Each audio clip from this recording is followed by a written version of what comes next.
5 पुराने दोस्त fill, Dom, Hutch, Luke और रॉब, जो यूनिवर्सिटी के दिनों से एक दूसरे के काफी करीब थे, अब अपनी अपनी जिंदगियों में व्यस्त हो चुके हैं।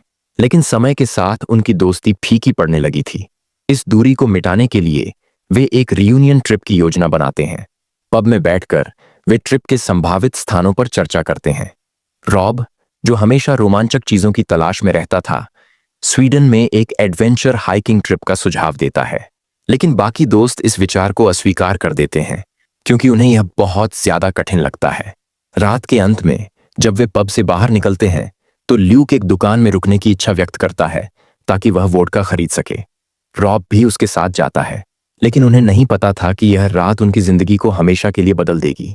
जब ल्यूक और रॉब दुकान के अंदर दाखिल होते हैं तो वे देखते हैं कि कैशियर डरा सहमा हुआ है और दीवार के सहारे बैठा है।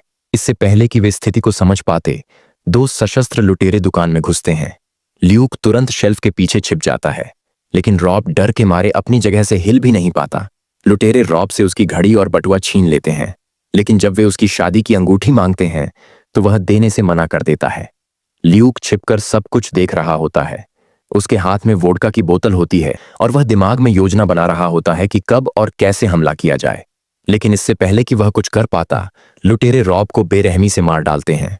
ल्यूक सदमे में जड़वत रह जाता है और उसकी कायरता उसे अंदर से कचोटने लगती है। वह चाहता तो अपने दोस्त को बचा सकता था, लेकिन उसने कुछ नहीं किया। रॉब की मृत्यु के 6 महीने बाद उसके दोस्त उसकी याद में एक ट्रिप पर जाने का फैसला करते हैं, उसी जगह जहां रॉब जाना चाहता था, स्वीडन के सरेक नेशनल पार्क में किंग्स ट्रेल। यह एक कठिन ट्रैक था, लेकिन दोस्तों ने इसे रॉब के प्रति श्रद्धांजलि के रूप में अपनाने का निश्चय किया। शुरुआत में सब कुछ ठीक चलता है, लेकिन जैसे जैसे वे गहराई में जाते हैं, जंगल का अजीब वातावरण उन पर हावी होने लगता है। ट्रैकिंग के दौरान डॉम गिरकर घायल हो जाता है और उसके घुटने में चोट लगती है। अब वह ठीक से चल नहीं सकता, जिससे यात्रा धीमी हो जाती है। हच नक्शा देखता है और फैसला करता है कि अगर वे जंगल के बीच से शॉर्टकट लेंगे तो रास्ता आधा रह जाएगा। जैसे ही वे जंगल में प्रवेश करते हैं, वहां अजीब घटनाएं शुरू हो जाती हैं। सबसे पहले उन्हें एक गला कटा हिरण पेड़ की शाखाओं से लटका हुआ मिलता है। उसकी आंतें बाहर निकली हुई थीं और ऐसा लगता था जैसे कोई भयंकर शिकारी उसे नोच चुका था। पेड़ों पर अजीब रहस्यमयी प्रतीक, रून्स, उकेरे हुए थे, जो किसी प्राचीन भाषा जैसे दिखते थे। जंगल में एक अजीब सी सरसराहट थी, जैसे कोई छिपकर उन्हें देख रहा हो। अचानक बारिश शुरू हो जाती है। चारों दोस्त एक सुनसान झोपड़ी पाते हैं और रात बिताने के लिए उसमें घुस जाते हैं।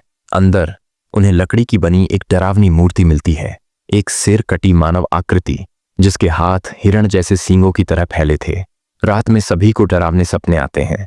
ल्यूक सपने में देखता है कि वह फिर से उसी दुकान में है जहां रॉब मारा गया था, लेकिन इस बार लुटेरों की जगह एक भयंकर विशालकाय प्राणी वहां खड़ा है।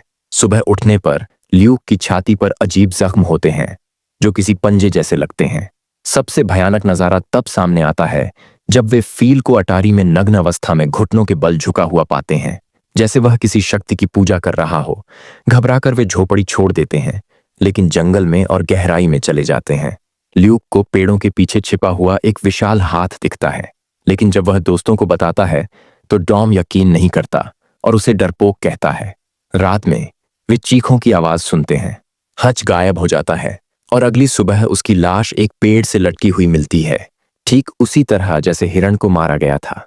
अब उन्हें समझ आ जाता है कि यह जंगल सिर्फ रहस्यमय नहीं बल्कि जानलेवा भी है। जब वे आगे बढ़ते हैं तो अचानक अंधेरे में से कोई चीज फील को घसीट कर ले जाती है। ल्यूक और डॉम भागते हैं, लेकिन वे एक छोटे गांव में पहुंच जाते हैं जहां कुछ रहस्यमयी लोग रहते हैं। ग्रामीण उन्हें कैद कर लेते हैं। ल्यूक और डॉम को एक अंधेरे तहखाने में रखा जाता है। एक बूढ़ी औरत आती है और ल्यूक की छाती पर बने निशानों को देखती है। वह बताती है कि वे एक प्राचीन देवता जॉटुन की पूजा करते हैं, एक अमर राक्षसी प्राणी। डॉम को बलि चढ़ाने के लिए तैयार किया जाता है। रात में प्राणी जंगल से आता है और डॉम को उठा ले जाता है और उसे एक पेड़ पर टांग कर मार डालता है। ल्यूक खुद को आजाद कर लेता है और गांव के अंदर घुसकर एक हथियार और मशाल उठाता है। वह देखता है कि गांव के कुछ लोग अमर अवस्था में मम्मी जैसे बने हुए हैं, लेकिन अभी भी जिंदा हैं। ल्यूक उन पर आग लगा देता है, जिससे पूरा गांव जलने लगता है। गुस्से में जॉटुन प्रकट होता है और ग्रामीणों को मारने लगता है। ल्यूक एक बंदूक उठाकर जॉटुन पर हमला करता है। वह जंगल के किनारे की ओर भागता है, लेकिन प्राणी उसे बार बार रोकने की कोशिश करता है। आखिरकार ल्यूक कुल्हाड़ी से जॉर्डन पर वार करता है और भागकर जंगल से बाहर निकल जाता है। जैसे ही वह खुले मैदान में पहुंचता है, जॉर्डन रुक जाता है। वह जंगल के बाहर नहीं आ सकता।